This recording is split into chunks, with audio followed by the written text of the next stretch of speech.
Vincent Enouf, bonsoir. Vous êtes directeur adjoint du Centre national de référence de la grippe à l'Institut Pasteur. On vous a invité parce qu'on a appris qu'en l'espace de 15 jours, dans une maison de retraite à Lyon, il y a eu 13 morts. C'est sur 110 pensionnaires. C'est un taux anormalement élevé. C'est très élevé. Après, il faudrait savoir à partir de quand, si les personnes étaient vaccinées, à partir de quand elles ont été vaccinées. Il faut savoir que l'épidémie a commencé il y a à peu près 3 semaines, mais depuis un mois et demi, on voit déjà une augmentation du nombre de virus détectés au laboratoire.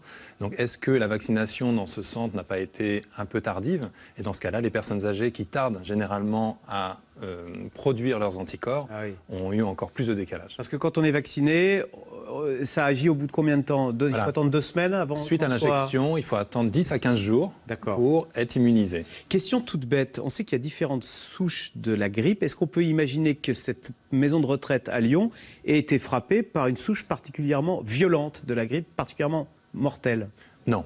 Honnêtement, non. Là, c'est vraiment le virus H3N2 qui circule sur toute la France. C'est la même souche dans toute l'Europe. Pour l'instant, il y a 2 laboratoires, les centres nationaux de référence. Il y a 2 laboratoires, un à Lyon, un à Paris. Et on a exactement les mêmes souches sur l'ensemble du territoire. On parle souvent d'une simple grippe. On s'aperçoit qu'une grippe, ça peut faire donc 13 morts à Lyon, là, dans une maison de retraite. Mais chaque année, c'est quoi? 3 à 8 000 morts. Les accidents de la route, c'est 3 000 morts par an. Hein. C'est ça. C'est excessivement mortel, la grippe. C'est excessivement mortel, et d'autant plus quand on a une épidémie à virus H3N2. On l'a vu il y a 2 ans, vous aviez un surplus, je dirais, de 18 000 morts suite à un virus de type H3N2 qui est le même que celui de cette année. Cette année, on a le virus particulièrement mortel, le H3N2. Un virus saisonnier de type H3N2 qui a pour habitude de provoquer des épidémies fortes. Alors c'est le même qu'on a eu il y a 2 ans. Pas exactement le même. C'est pas exactement le même, il a muté un peu, mais pas tant que ça. Il y a 2 ans, il faut savoir que la combinaison du vaccin était différente du virus qui circulait. Depuis, la composition vaccinale a été modifiée et aujourd'hui, on a une composition vaccinale qui correspond au virus H3N2 qui circule, mais le virus n'a pas énormément évolué depuis 2 ans. Donc si les personnes se sont faites vacciner il y a 2 ans... Elles sont protégées si elles ont bien réagi au vaccin. Oui. Ah oui, d'accord. Donc le vaccin de 2014 marche encore un petit peu aujourd'hui. Alors oui, en plus, on peut dire que les personnes qui ont été infectées ou vaccinées, enfin infectées surtout en 2014, ont produit des anticorps et aujourd'hui, on pourrait estimer qu'elles sont aussi protégées. Si on avait par exemple toujours le même virus qui infecte tous les ans, au fur et à mesure des années, la population sera entièrement protégée, dans l'absolu. D'où la nécessité de se faire vacciner chaque année. Alors on va écouter des réactions de proches, des pensionnaires de cette maison de retraite qui évidemment sont dépités. On écoute. Je suis désolée, je suis un petit peu émue. Parce que mine de rien, c'est quand même très très dur. À ce jour, ma mère, elle est très très prise au niveau de la gorge et des bronches. Je fais comme les autres, je subis. Dès que j'ai reçu le bon pour la vacciner, je l'ai emmenée à l'accueil. Et à un moment, l'infirmière m'a demandé est-ce que vous êtes d'accord pour la vacciner? Je dis bah oui, j'ai donné le bon. Non, mais il faut qu'on ait l'accord oral. Alors vous imaginez s'il y a des gens qui habitent à Perpète et qu'ils n'ont pas l'accord oral, on les vaccine pas? Oui, mais alors surtout, Vincent Enouf, sur les 13 décès, on apprend que 6 étaient vaccinés. Ce qui veut dire qu'il marche très très mal, ce vaccin. Non.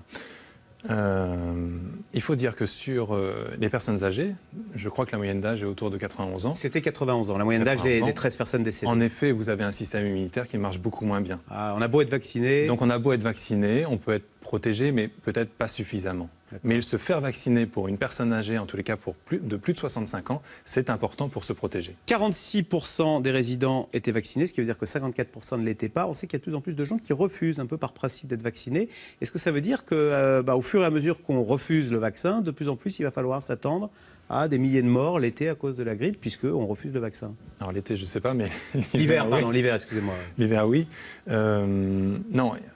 Cette année, il semblerait que les ventes de vaccins, on ne serait plus dans une baisse, on serait au moins à une on a atteint un point bas. Peut-être, on a atteint le point bas et on ne peut que remonter.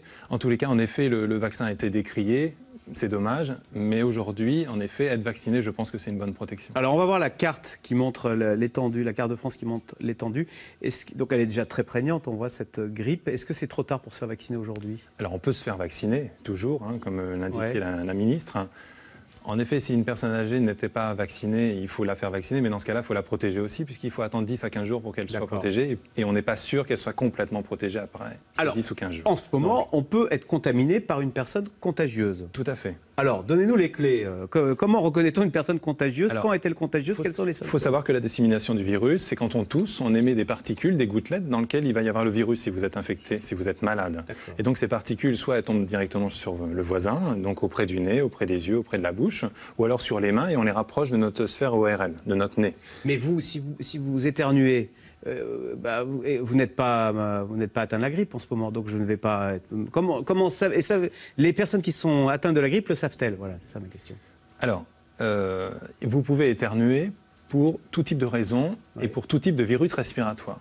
Quand vous avez la grippe, il y a une période de 3 jours d'incubation. Donc vous ne le savez pas, vous toussez pas, vous diffusez pas le virus. Ah, d'accord. Il y a une période d'incubation. Vous allez diffuser de manière efficace le virus quand vous allez tousser. Donc en effet, mais on ne le sait pas forcément. Mais on le sait pas forcément. Quand vous sortez de chez le médecin et que le médecin vous dit vous avez un syndrome grippal, c'est pas forcément dû à la grippe. Ça peut être dû à d'autres virus respiratoires que l'on détecte aussi au laboratoire. Le seul moyen, c'est d'avoir un prélèvement et d'aller le faire. Donc on peut être non contagieux, finalement assez en forme et avoir la grippe sans le savoir et donc la propager sans le savoir à son entourage. À partir du moment où vous allez tousser, à ce moment-là, il faut se protéger, surtout aujourd'hui, je dirais, quand on sait que le virus respiratoire qui circule majoritairement, c'est la grippe. Donc à partir du moment où vous toussez aujourd'hui, je dirais, il faut se protéger, il faudrait porter un masque. Est-ce qu'on s'en rend forcément compte ou est-ce qu'on se dit, je tousse, voilà, c'est un gros rhume Non, la grippe, de toute façon, vous avez du mal à sortir de chez vous, vous avez des myalgies, vous avez une toux, vous avez mal aux bras, aux muscles, un mal de tête, une fièvre qui peut monter, oui, des courbatures. Donc vous le savez. Et quand vous avez eu la grippe, vous vous en souvenez, je pense qu'il faudrait se faire vacciner. Il n'y a pas une période donc, au tout début où on a assez peu de symptômes, mais on est bien contagieux et on est... je dirais la frange, c'est-à-dire... L'avantage, entre guillemets, de la grippe, c'est que c'est brutal. C'est-à-dire que de l'heure qui suit à une autre, hop, vous êtes malade, donc vous tombez vraiment. Et sur la question, est-ce qu'on se dit, j'ai la grippe ou j'ai un gros rhume? Et dans quel cas? Alors là, il y a des antibiotiques, si les on a des antibiotiques, bactéries. Surtout pas.